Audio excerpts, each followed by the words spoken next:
I'm back, guys. Thank you so much for joining me for part two. I just wanted to take a moment out and say thank you to everyone who took the time out to watch part one and the ones who sent me some kind words afterwards. I really appreciate you and it really means a lot. Thank you. So let's go ahead and get into part two, a change of scenery. The year before we moved, I had been suspended from school. I was part of a fight with three other girls, and we ended up hurting a boy badly enough to make him bleed.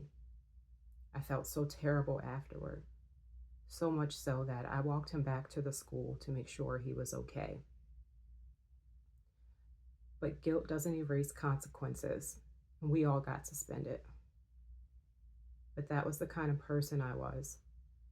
I always told on myself, even as a kid, I couldn't carry the weight of guilt for too long. The move from the city to the suburbs was supposed to be a fresh start for me, but it was like being dropped into a foreign world. Suddenly, I was the only black girl in my class. I'd never been surrounded by so many white faces, and everything felt different. We had grass for the first time, like actual grass in our yard. And pause. That was a huge deal for me because we had never had grass ever. So I was excited, to say the least.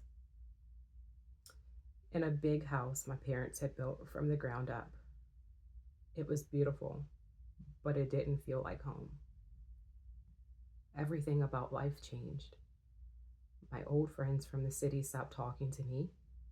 They said I was different now, that I was talking white. I didn't know how to bridge the gap between who I was and who they thought I'd become. I didn't feel like I belonged anywhere, not with my old friends and not in this new environment. So I kept my head down and worked hard because when I was attending the city school, I did so well, but I was so behind everyone at my new school. The standards were so different.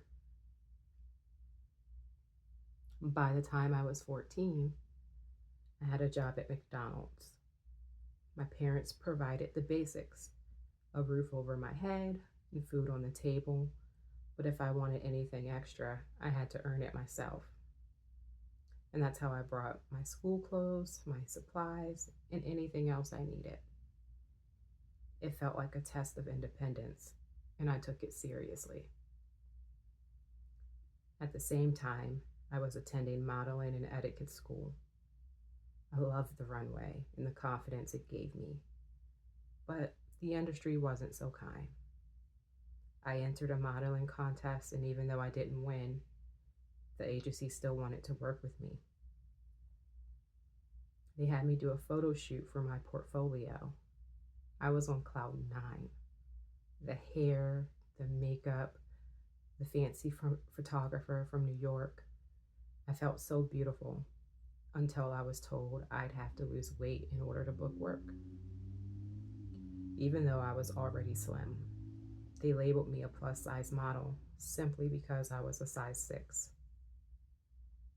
And then there were the comments. You're really pretty for a dark skinned girl. Those words cut deep, not because they weren't true, but because of the implication behind them. Those words weren't new to me. I'd been hearing them my whole life. They weren't meant to be hurtful, but they carried a sting that stuck with me. It was like my beauty was always conditional.